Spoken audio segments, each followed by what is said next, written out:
सबसे पहले ये प्रांगण में जितना लोग बैठे हो सबके प्रणाम बा और आशीर्वाद के कामना आई जाओ समय के बाद बा जौने समय अपने कश्मीर पे पापी लोग चढ़ाई गए हुआ उस समय प्रणाम करता नहीं, लेकिन देखी वो पापी के खेत से किसान और सीमा से जवान आवाज देले बा कि दूध मंगबे तो खीर दे, बादल भैया कि दूध मंगबे तो खीर दे, अब कश्मीर मंगबे तो खीर दे। एहे भाग पहले बा कि नहीं बाटे तोहरे बाप के जगीर बबुआ। और चाहिए एक बार नारा लगाएंगे, भारत माता की, भारत माता की।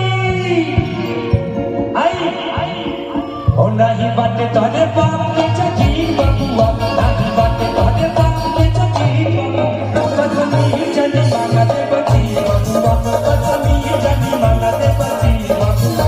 जहाँ एक बचावा बबू बबू, जहाँ एक बचावा बबू बबुआ, कश्मीर जनी मांगा दे बची बबुआ, कश्मीर जनी मांगा दे बची बबुआ।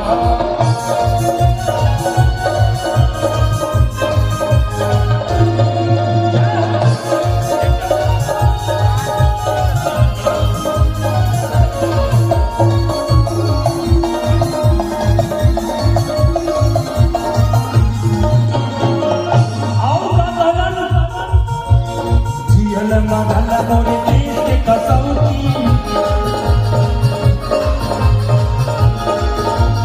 अरे नाही कश्मीर तोरे बाप के बपौती।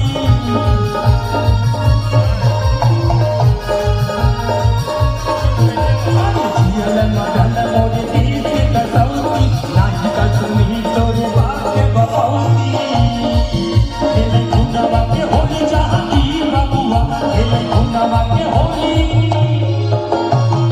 खेले खुनवा के होली चाहती बबुआ, खेले खुनवा के होली चाहती बबुआ। कश्मीर जनी मांगा दे बची बबुआ, कश्मीर जनी मांगा दे बची बबुआ, कश्मीर जनी मांगा दे बची बबुआ।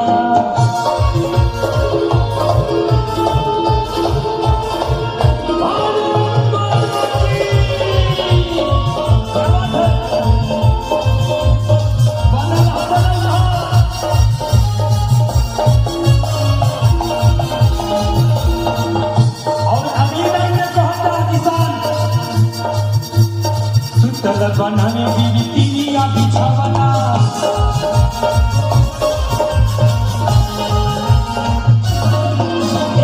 गोली गोलावा के समझ खिलावना।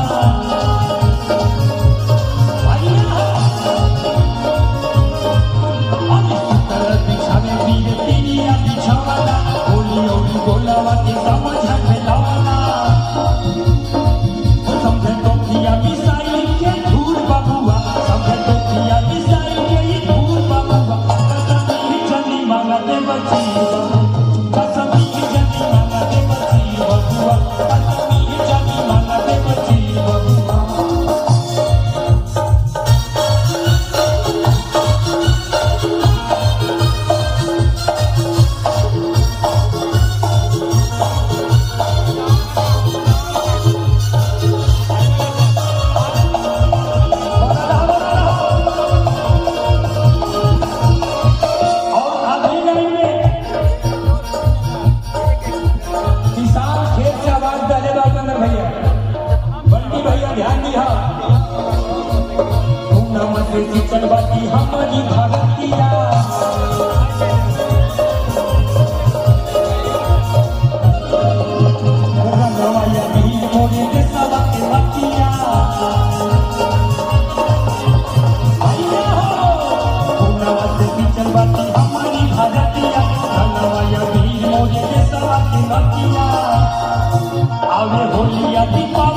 होया रे होलिया दीपावली जरूर बबुआ कसमी जनी मांगते बची